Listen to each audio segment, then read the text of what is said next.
fellas, it's time to end this. It's time to end Video Maym. I think we've gone on with the charade long enough. We've seen quite a few movies that are just okay. We've seen movies that are bad, but I think this is the perfect movie to end things off on. I think there's really no movie that really accentuates the maiming part of Video Maym quite like Borderlands. Keigen, Salt, welcome back to Midnight Grappler Animals, home of Flub Nation. How are you feeling?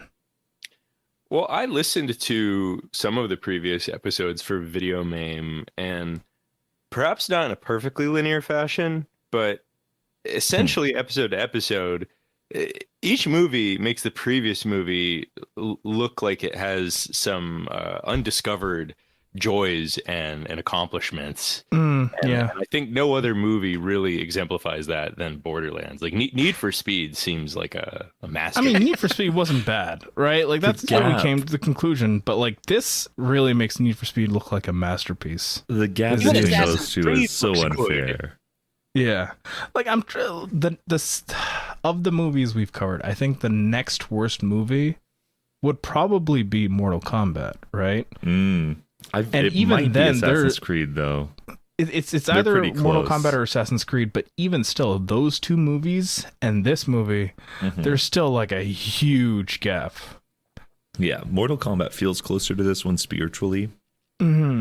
But Assassin's Creed was just so dull, like unbelievably nothing retained. Like at least somebody got sawed in half by a sharp hat in Mortal Kombat, right? Like yeah. Like at least some limbs. Someone were got removed. set on fire, you know. Yeah. People got thrown through walls. There were things. Assassin's Arms Creed got ripped off. Was so little good. But Borderlands, and again, they feel spiritually closer to that's Mortal the issue. Kombat, Borderlands doesn't have the power of Islam to protect it. You know, Assassin's Creed, little as it may be, you know, at least has those down ass white boys. Yeah. Okay. Yeah. Yeah. It's God, tough. where do we even start with this movie? You know, that's the craziest thing is this is the newest movie we're covering. This came out in 2024. Where did you guys watch this movie? How did you watch this movie? I watched it on Amazon. So Keigen? So I actually went in the chat and I said it costs more to rent than it does to buy, which is an entire like moral difficulty. Do I want to own this thing so I save $1, or do I want to pay more money for this thing? And as I was wrestling with that, I got a notice up on my Amazon on my TV that was like, "Hey, you have $6 of free credits." Oh my God. You can use right now. And so I was like, fuck yeah. So I really hope somebody on some side of Amazon or whoever owns Borderlands, I don't care. I hope they see that somebody used I hope they register that as money and it tricks them into thinking they should support this. Yeah, Strauss Zelnick, I hope you see this. I hope his stand-up comedy son sees this. Wow. So I technically didn't spend any money on it. I did watch it through Amazon. And yeah. Can you believe that I watched this on Crave? Of all the streaming services. I was ready to pirate it too. But it was on Crave. And I think just the fact that it was on Crave, not only in English, but French too. That perplexed me. That perplexed me. I think the thing about this is that this was the least I've ever watched a whole movie that it was playing. And I can speak more to that later or now. Whatever. But like, if I had it on my iPad, it wouldn't have got watched. It would have been like 0% watched, you know? Yeah. But as it stands, I did it was sit in my living room. Enough. It was on my TV directly in front of me. I was just also working and like folding laundry and stuff. But a stain on a shirt was drawing my attention better than this movie was. So it would have been less if it was on my iPad though. Salt mentioned the perhaps nepotist connection with Strauss-Zelnick, but this also has another nepo connection with Avi and Ari Arad. Of course, Avi Arad is a name that we've heard before, specifically with Uncharted, which actually came out 2 years. And Spider-Man. Well, we didn't cover Spider-Man for this. We covered Uncharted for this series. But in this case, it's both Avi and Ari, his son, producing this movie. It was directed by Eli Roth. And if you're surprised, we have not just one, not just two, probably at least like 5 Zionists working directly on this movie. This is the most spiritually Israeli film we'll cover for this series. I was thinking about that because, like, we said this with Mortal Kombat, I think. The idea of spiritually Israeli losing its meaning, right? Just as a way that Reddit lost its meaning. But just in the way that, like, Mortal Kombat is Reddit, I think this really is, like, truly spiritually Israeli. Just the devoid of culture, really just trying to encapsulate and encroach upon things that did have a modicum of, like, love or hate the source material here. Borderlands, I played the first one, I played the second one. I don't know about you guys. Did you guys play Borderlands before? A little bit. It is. Okay. No idea. Okay. My friend played it a lot, though. It was my roommate at the time. Played it a lot. So I've experienced a lot of Borderlands. I didn't play a lot of it. So it's like though. Mortal Kombat, where it's like, it's not that you own it, but someone else owned absolutely. it. Yeah, totally. And we, like, had shared games, so that was how I played. I think I played some of the second one. But, there is still something there, right? And this takes from that and leaves it as a hollow husk. And then coupled with the, the Zionists working on this, I think this really does embody a truly spiritually Israeli product. I would go even one further and say that this is, like, the most Gen X spiritually Israeli movie. Like, this is what you get when you are that perfect age to go see Boba Fett's debut in the Star Wars movie when you're like 9. You hold on to that for years. You think that's the coolest thing to ever happen in cinema. Then you go on Birthright and get a hand job and think Israel is the coolest thing ever. And, these sort of, like, youthful wires get crossed of, like, thinking you're going to make Star Wars and also thinking, like, Israel is so sexy and tough and you're badass. And, like, that is Eli Roth, is that, like, really confused toxic masculinity. And what I find so fascinating, and we'll get into this more later, is, like, this movie sucks. Everyone knows it sucks. It's such an Eli Roth product, but he's done so much to distance himself from it. Well, it's not just him, but also Craig Mazin, who was the original scriptwriter, and may still have his name, just Alan Smith-Ead. Yeah. Craig Mazin, or as I like to call him, Joe Crombie. Yeah, just truly. And the other thing I was thinking about was that this was distributed by Lionsgate.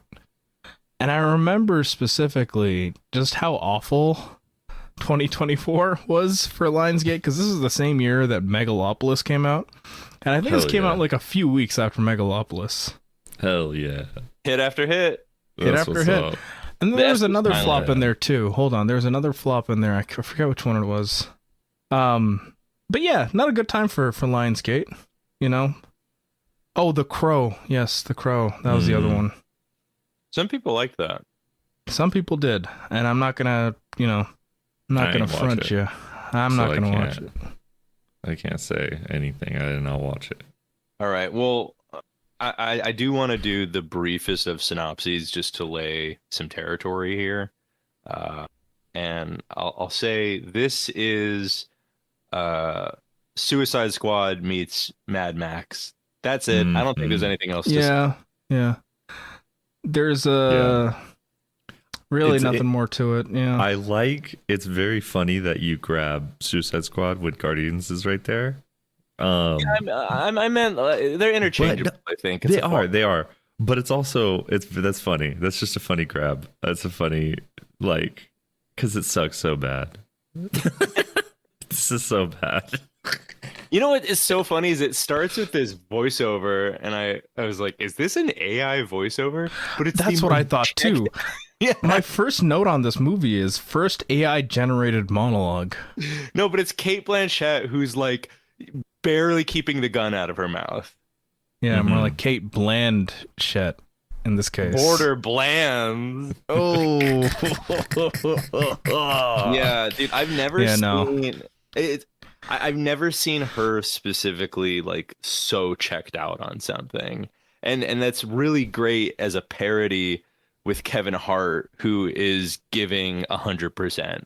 Yeah, yeah, he's like I would say the only member of the cast giving 100%. Yeah, it's like you go through the people who are in this movie though. And at the same time to all that stuff, I think the only person where you go, what were they doing, is Kate Blanchett. Yes. Like, she is the only one. She was in Tar here. 2 years before this movie. Yeah. Which, you know, like... it feels like that made this happen, right? It feels like Tar made this happen. It feels it's like... a cruel joke. Yeah. Yeah. But everybody else is kind of like, yeah, you belong here, right? Like Kevin Hart. Yeah. He should be here. Even Jack Black, Claptrap, of course, makes sense. You know. Oh, you want to hear my Jack Black conspiracy theory? Oh, okay. Yes. When celebs get hired to do voiceover in movies, the studio always wants you to do your own voice. I couldn't recognize Jack Black. When they do voices like this, the movie is like 99% complete. My theory is Jack Black knew this was a stinker and tried to disguise his voice. He's not a bad voice actor too, though, right? Like his Bowser's pretty good. But that's what I mean. He does something for his Bowser. He can do voice work, and his his Bowser also sounds very different too. Like that's the other thing. That's what I meant. Like, that's what I meant. He is good at changing up his voice. Exactly. That's what he says in this movie. I'm driving a truck. I'm a robot. I'm driving a truck. Like this movie is exactly what people think Borderlands was. Yeah. You know, those first two games. Like the third game, everyone, you know, points at it being bad. Bad, right? I think this movie outdoes the third game in that respect. Like, yeah. Flanderization is not enough of a word to describe what's going on here. The movie also just looks bad. Like it looks like something that was filmed during COVID. Yeah, and yet somehow even worse. The claptrap of it too. Is that scene by the bones when Claptrap's introduction. I don't think there's a single shot where Kate Blanchett and Claptrap are in the same frame in all of that. It's going Kate's face from below. There's a lot of shot to shot. Literally just them two. And it's like, this is crazy. What, like, just, it was like 5 minutes of a conversation where every time somebody said a line, it cut to them talking and Claptrap just rolling a little bit forward or backward. It's insane. Like, this is the directorial talent of Eli Roth. I am fascinated with porn parodies. Like I have like porn parodies saved on my phone, like still frames, because I think they're really funny. The porn parodies of like Star Wars and like Batman versus Superman have better costume work than this. Like the costume work was appalling. Like they're in a desert and everyone's costume is clean. There's no stains. There's no rips. The funniest thing is they had actual cosplayers working on the movie too, right? Like they have actual cosplayers cameoing throughout the movie. And you know, you look at their other work, right? Like their work outside of this movie, and you know, that effort is there. It's just here it looks like they're forced to be put into Party City costumes. I wonder, and I'm not, I don't I don't even want to start the bit of making fun of cosplayers. Okay, I'm just getting ahead of that. No, But, I like, think people compare movie costumes. People say like cosplayers do it better than movie costumes sometimes. Right, and like that's certainly like true some percent of the time. But I also wonder if this is a thing where you're designing a thing for a production versus you're designing a thing for like a con and still images. And I wonder if there's something there too that's interacting where it's like there are things that look really cool in person, but like we know movies lie. Like that's what a movie production is lying. Whereas cosplayers actually make functional costumes more often. Yeah. If that makes sense. So like I wonder if that's part of it. But like I'm sure this is just a bad production. Like when you have somebody who has talent, then a good movie production producers and whatever heads of different departments should be able to make that talent work for a movie. But that is an interesting thing that happens where like I could imagine a cosplayer making something that looks cheap for a production because they're not making something for a production, they're making something for like, oh, I'm going to wear this for a whole day, right? Or they're just not involved in the costume making process at all, right? Like you get some folks from the costuming department that has no real idea. Like they're just here for the fun, they're just here for the cameo. We mentioned Kevin Hart put in 100%. Did you guys know that he trained with Navy SEALs in prep for this movie? Of course he did. Why? Everyone else just walked on set like it was their first day on Earth. Meanwhile, Kevin Hart did with perfect trigger discipline.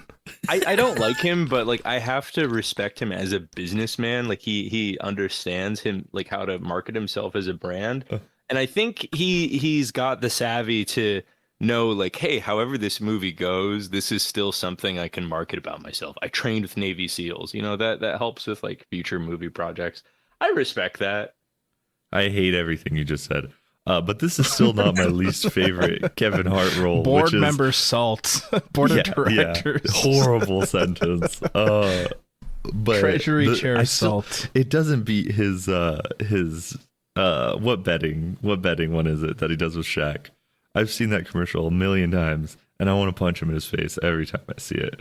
It's DraftKings. It's DraftKings. I can hear his stupid little voice talking about making bets right now, and I want to hit him. I want Shaq to hit him, and then I want Shaq to hit himself. I hate sports betting. So this is, I will say, the Borderlands film was slightly better than the DraftKings commercial. That's, I don't know. It's a little bit better. I was thinking, I'm like, if I'm in hell, and my choice of torture is to have the DraftKings ad play ad nauseum on an endless loop, or watch this movie on an endless loop, I would pick this movie. I'm being real. Yeah. Okay. I hate that commercial so much. So tired of Kevin Hart. So here's a question for you guys. How many notes did you take on this movie? I can tell you. I added one that I don't know how I'm going to fit it into this episode, but I will try. That doesn't really count. I wouldn't count it. I took that note today. So I took 3, 4, 5, 6, 7, 8, 9. I took 10 notes total. It is the fewest I have ever taken for this show on any subject, I believe. I think this is the fewest I've taken on any of the movies we've watched for Video Maym. There might be some episodes we've done in the past where I've taken less notes, but for Video Maym specifically, I think this is the movie that I took the least amount of notes for. And 3 of these movies is blank is bad. Wow, this action is bad. Wow, this dialogue is bad. Oh, wow, yeah. Claptrap is bad. So I've got an assortment of things. I've got about 8 notes pertaining to the movie. In the same doc, for some reason, I wrote a pitch for woke Assassin's Creed. Okay. I wrote down That's history important. is battlefields because that was such a banger line from Land. I was like, he's right. History is battlefield. Do we want to hear the Assassin's Creed pitch? Yeah, let's take a detour there. All right. Assassin's Creed, Twin Cities. Set in Minneapolis in 2025. You're the son of Somali immigrants. After you're introduced to the Brotherhood, you work your way through various ICE agents, eventually taking on bosses like Dan Bavino, and he's hard to hit because like he's so small. Christy No, and the mission has her kidnapping your family dog, but you also have to like dodge her husband's massive breasts. And there could be like a Will Stancil side mission where he's like, you got to escort him, and he's get like in his car. Yeah. Wait, hold on. Twist. Okay. Try not to get too annoyed. Double blade assassination into Byron Gnome's tits. Yes. Yeah. And here's another one. Here's another one. All right, you know how each game has like the intro Templar that you have to take out as a tutorial? Mm-hmm. Nick Shirley. That's really good. Yeah, I was thinking it could get a little loose with history because like just having a really drunk like Pete Hegseth stumbling around, like he's the challenge is like his moveset's unpredictable. That could be really good. This is reminding me of that like canceled Assassin's Creed Chicago game that Ubisoft had planned at one point. And I think this would be much better. Thank you. The plot twist to my game is that the modern world where you're like animusing from is 2066, and you have to help make Woke 3 happen. Woke 2 didn't go far enough. We'll get it right with Woke 3. It's time for Woke 3. Woke 3, okay. Yeah, actually, yeah. like that's my biggest note. Assassin's Creed flinging to the future. That's definitely a pivot they could do. Whenever I think it's also the logical next step. Right, yeah. like there's only so much they can do with the present right before, now. Yeah, before things get a little bit antsy, you know. Yeah. But going into the future, of course, there's a lot of space there. One of my notes for the one of my notes for the movie itself is I wrote "Stormtrooper ass bitch" because that's like one of our first lines of dialogue. Oh yeah, that's the level this movie stays on. My last two notes on this movie are nice try using JLC's Zionist titties to keep my interest in this dog shit. And then my final note on this movie is claptrap shitting. Yeah. I didn't even notice that. I think I was like Keigen, where I was like, wow, look at that poster I got. That's pretty sick.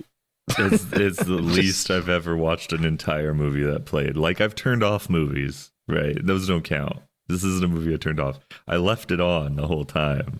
But, like, if something else mattered, I was working, literally. Like, normally, on my work from home days, and I'm like, all right, I got a Midnight Grappling Animals thing I need to watch, right? I'm like, I'm not working. The computer's away, right? It's like I'm keeping it awake so I look like I'm working. I chose to work through this movie. Like, I chose to complete work. This isn't put it on the side kind of movie. This is worse than that, I feel. Yeah. Like, you need to it's really hard to accept. Yeah, like it's got an AoE to it, you know? Like, I felt my life bar taking some hits as this movie was going on. It would try to get my attention too, like the shipping container dungeon thing that happens when she finds the girl, right? Already forgot it. Looked horrible, though. It looked awful. It looked bad. Oh, I remember what you're talking about now. You know, in old animation, when there's like the background and then there's like the one piece of the background that you know is going to move at some point? Yeah. That's what all the sets in this movie looks like. Everything. It's like, every single set. It's like, okay, yes, this is the part that's not going to move for this entire shot. Yeah. Yeah, and it almost feels like they were trying to do something. It almost feels like they were trying to do something artistic, and instead it looks just dog shit 100% of the time. Actually, and I don't even want to disparage the comparison that I'm making. This is fully negative towards Borderlands and nice toward the other. But my last note I took, I put, it's a typo. I put soy kids and then I went, huh, and then I retyped Spy Kids. The whole what is it, Firehawk sequence looks no better than a Spy Kids movie. Like, yeah, but the thing is, this doesn't have any of Robert Rodriguez's artistry. Exactly. Right. So like, there's technique there in the Spy Kids movies that is like, oh, okay, you know, he was doing a thing. The technology was a limiting factor, but I understand what he was doing and it looks cool. And here it's like, you don't understand what you're doing and it doesn't look cool. My favorite thing about the Firehawk stuff is how obvious it is. She's just being pulleyed along on a wire. Like, you know, I'm no stranger to wire work, and there's a lot of fun wire work that you can find not only in, you know, martial arts movies, but, you know, the tokusatsu as well. So it's not to say that, like, obvious looking wire work can't look fun or good.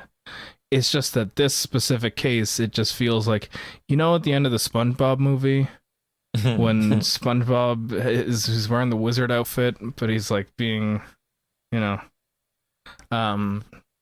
carted around. Actually, there's that one gif of like the person that's unconscious and they're stuck to like an assembly line wire that's like swinging them around as it's going around. That's what this that's what the Firehawk sequence reminds me of. It looks so It's bad. inspired. It looks like they're dragging a JPEG over a wall of like a It looks like Invincible Screen. season 4. yes. Yeah. Yes. Yes. They animated Kate Blanchett, they drew in some fire wings, and they just dragged her over some still images. Can I talk a little bit about Roth's response to this film? Oh yes. Did either of you look into that? No. You No, need to be I the feel one like- to say this. I feel like at the time there was something I saw. I remember but reading about it at the time, yeah. Yeah, so he's got a few choice quotes. There's a quote here where he talks about how they were reshoots and he like had to walk away like he couldn't come back for the reshoots, I mean, because he was shooting Thanksgiving.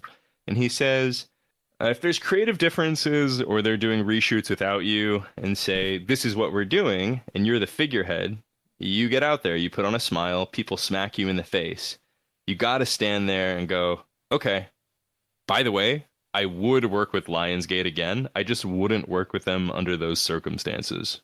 And, you know, that quote really struck me with its cowardice because he really wants it both ways of like, oh, they want me back, but I can't come back. And I had no control over how this thing would turn out. And I have heard directors say that before, but he takes zero ownership in this quote or other quotes. He blames COVID. He blames how it was so hard to get a big team together with COVID.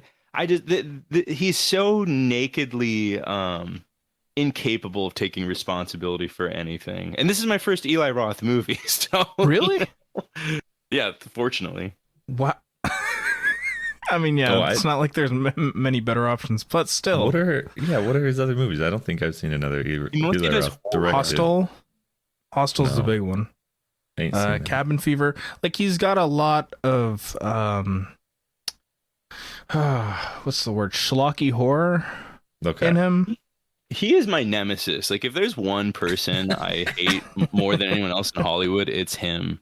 Green Inferno, you know, the ripoff of Cannibal Holocaust.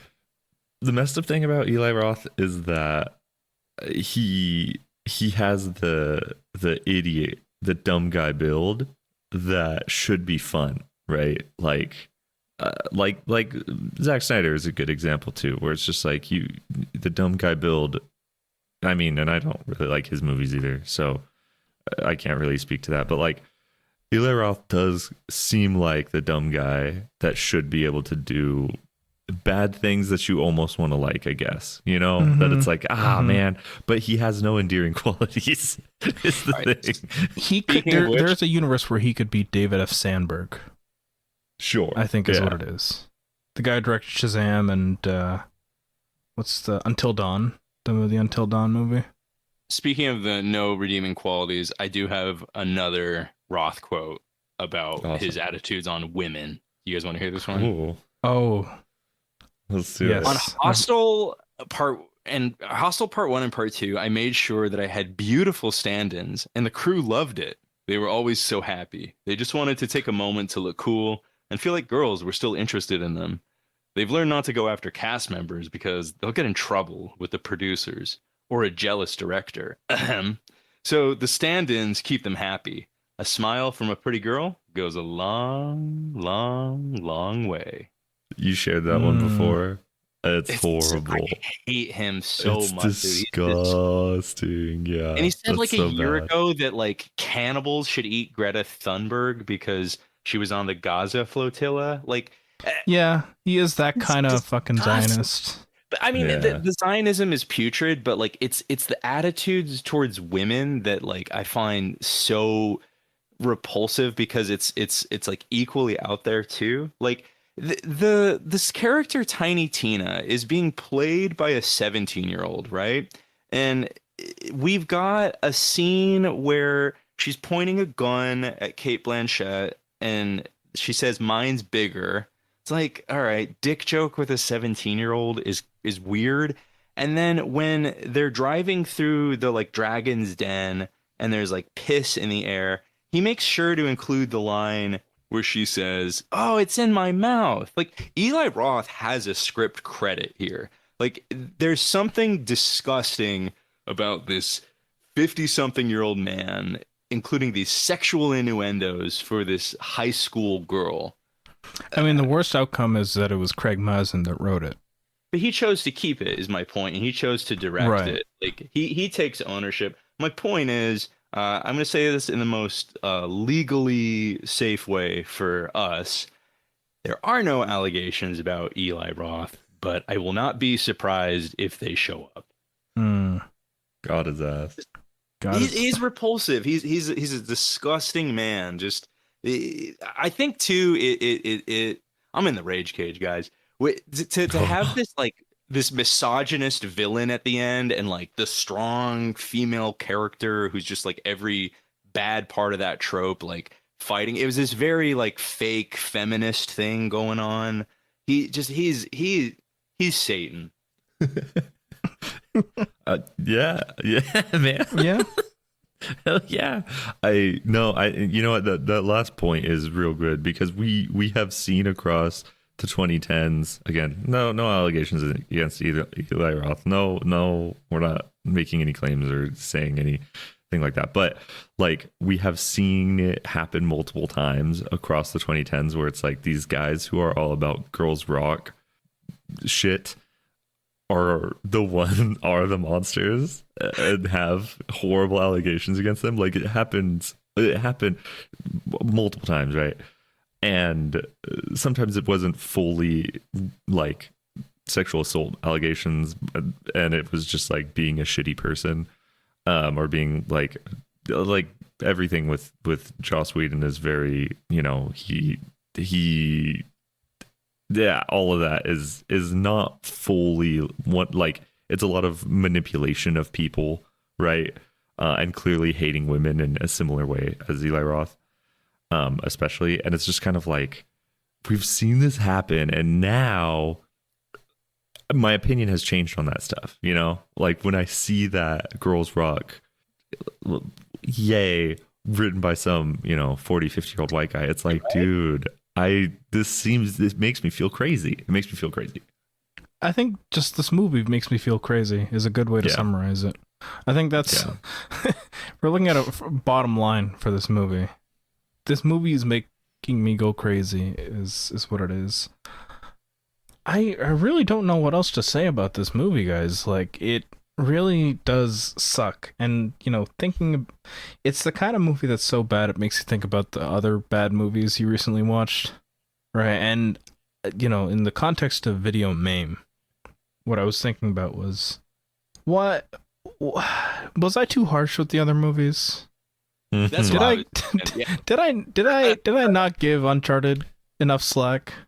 Because I think, in terms of casting, I think Mark Wahlberg deserves to be in this movie.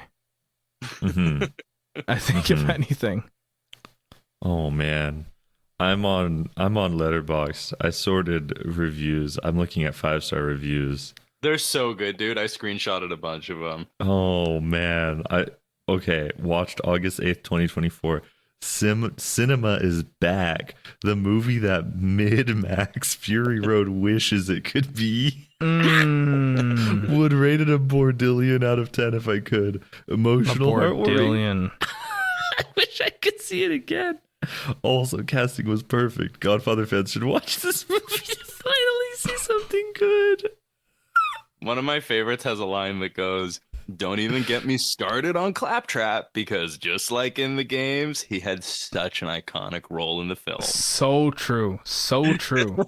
This is incredible. I mean, who could forget those classic moments where Claptrap shat himself, got shot a million times, and that's really it. That's all he's here to do, really. That's what he does. He gets locked in a cage, in a truck. There was one review I found where it's like, it's heavily insinuated that like they would watch their father play the Borderlands games, and then like the dad died, and this movie's making them think of their dad. Oh my god. It's so depressing. That's awful. That's just so bad. I'm so happy I didn't think about my dad at all watching this one. Now, if the movie makes you think about your dad, is it a success or a failure? That's the real question. No, it depends on the movie. Oh my god. Is this a movie you watch with your dad? Okay, here's another one. I'm sorry. Oh, fuck you all. In what fucking world does Guardians of the Galaxy thrive while Borderlands flops? A world of fucking idiots. I think my favorite thing about the 5-star reviews is like a significant amount of them just aren't written in English. Yeah, they're like all in other countries. Looking at a very Mediterranean fan base here. This is a line. This is a bar land. This is a thought cousin of you. This was a perfect video game adaptation, better than even the Sonic films, which I unapologetically love despite their flaws. My goodness. That's kind of crazy we didn't do Sonic in Video Maym. It was too popular. It's too popular. Yeah. You know, everyone, that's the other aspect, is that like 2 years on, I think everyone has forgotten about Borderlands.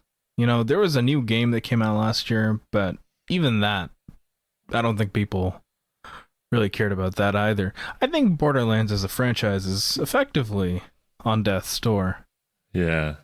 And I think that's what really makes this a perfect candidate for Video Maym. I'm still fascinated by this review, though. Bad it killed the franchise. All right, what do we got? Keigen?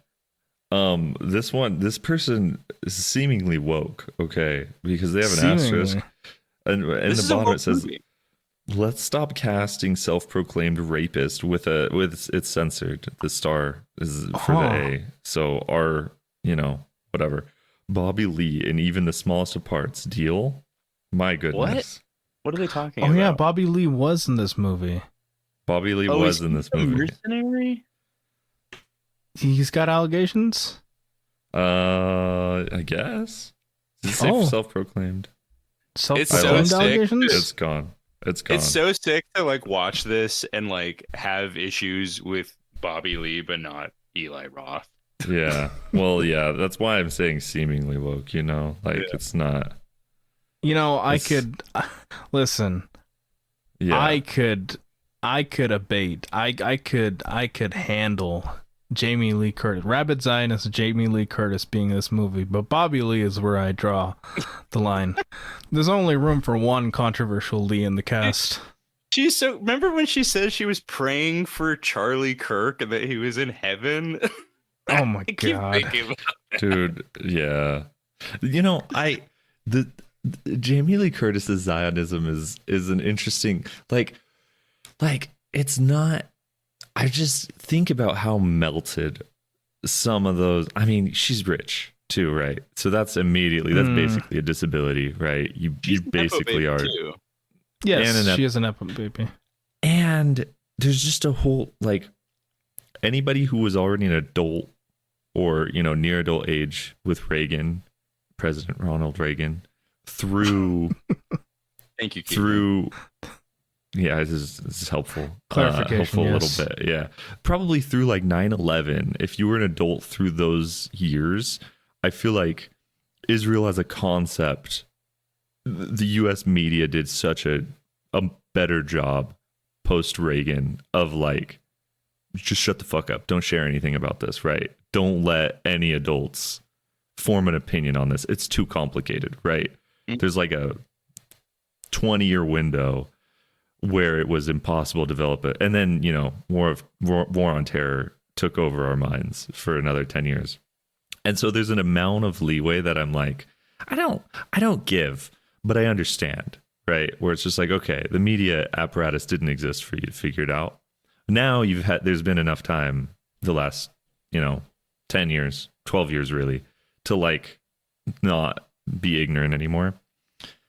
But if you're rich too, that's an extra boon to like ignorance, So there's all that for Jamie Lee Curtis, but then somehow she's still a horrible person outside of Somehow, any of somewhere. that. So who can really say? Who can really say? Who can really say? Not me, that's for sure. Anyway, Here's Bobby another Lee 5-star stuff. review. Of course, Oh, yeah. that makes sense. Kate Blanchett is always the special one. Clap, clap.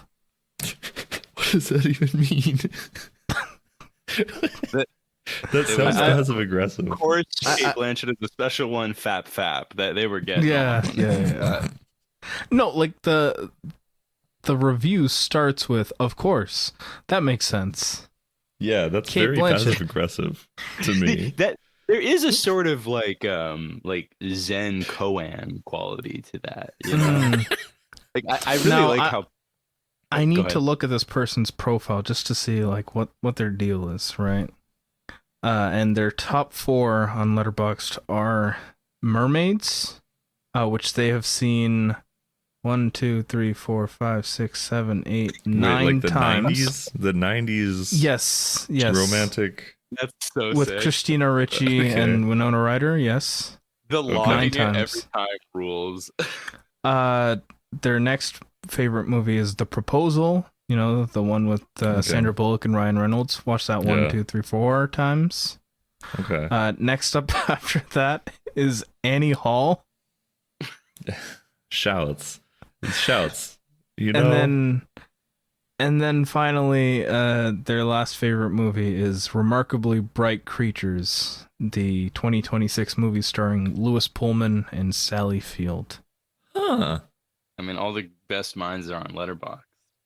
Yeah. Yeah. They're one of their 9 reviews for Mermaids is, yes, I give up, no more reviews. Well, I think they wanted to be the #1 Mermaids fan on Letterboxd, and I think they won. Yeah. I need to find some niche movie from the 90s and become its like strongest soldier. I'm I think sure that's what this you're has already. inspired me to do. You got to be close on something, One of 3 people that have logged some random B flick from the 90s. Yeah, you gotta defeat them. Okay, so some quick Bobby Lee research. Oh, okay. Some quick Bobby Lee allegations. I'm just reading the DuckDuckGo just the headlines. I'm not diving in. But it looks like this is a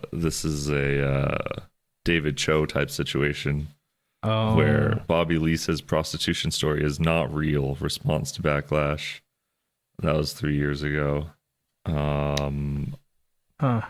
No, there's another one. Okay, wait. Comedian Bobby Lee has apologized to George Janko directly after the latter accused Lee of sexual harassment during Impulsive. Okay. Wait, Impulsive like the Logan Paul podcast? No.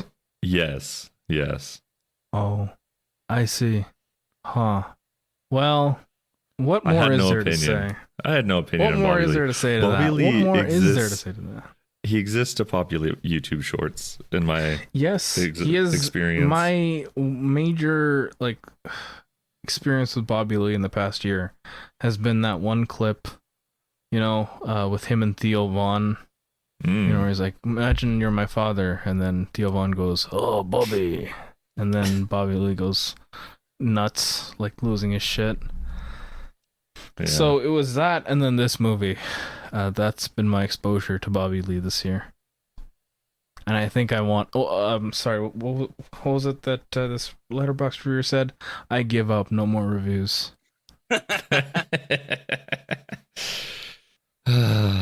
Well, We did it. We finished Video Man. I did We're two done. movies. We're done with Video but I Maym. feel like The worst part I feel is like we're I not made- even. There's so much more we could do. That's the issue. It's like in the process of picking movies for this, there are a lot of movies that I came across. I'm like, oh man, that would be a good episode. Oh, that would be a good episode. Maybe we do Video Maym too. Maybe we figure out like a sequel series that we can do in a different month, and then also somehow incorporate Dude, video games. Sequel series would be board game movies because I know there's at least one.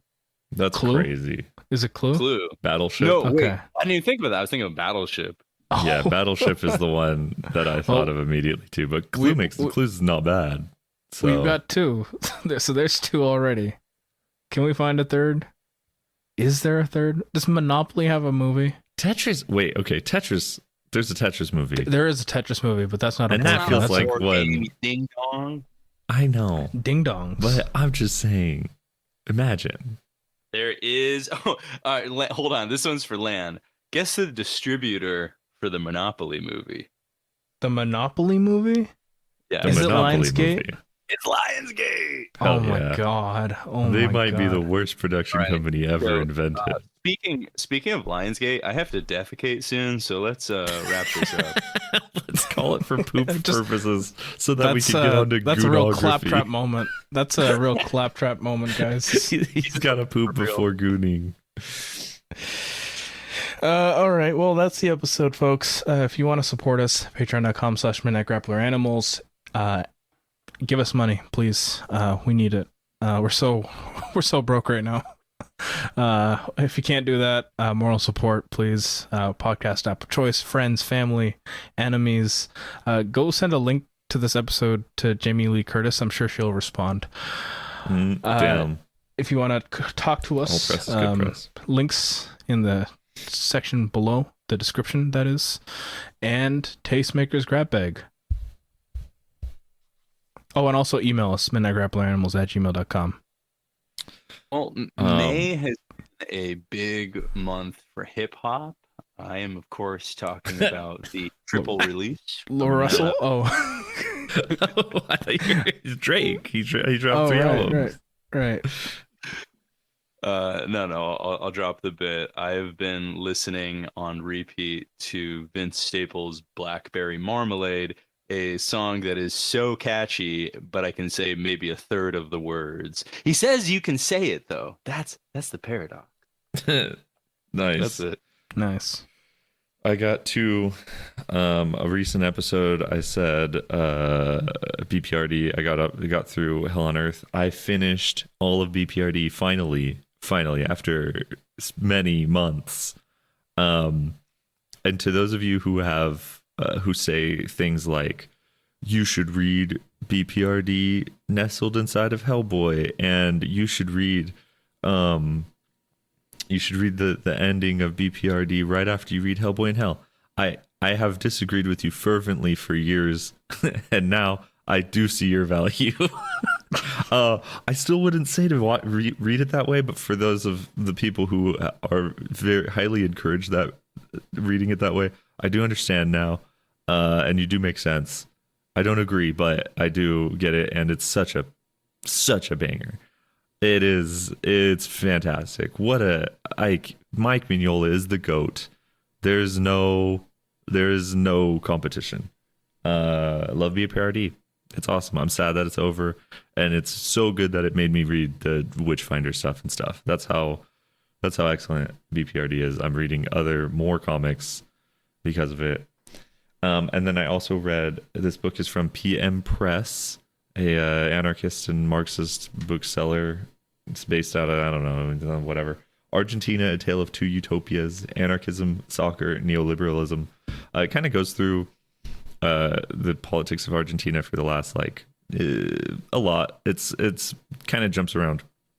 And it's a cool kind of discussion of the way that, our social entertainment affects the politics of our social lives. It's really cool. It's interesting. It's from PM Press. You can go on there and find it.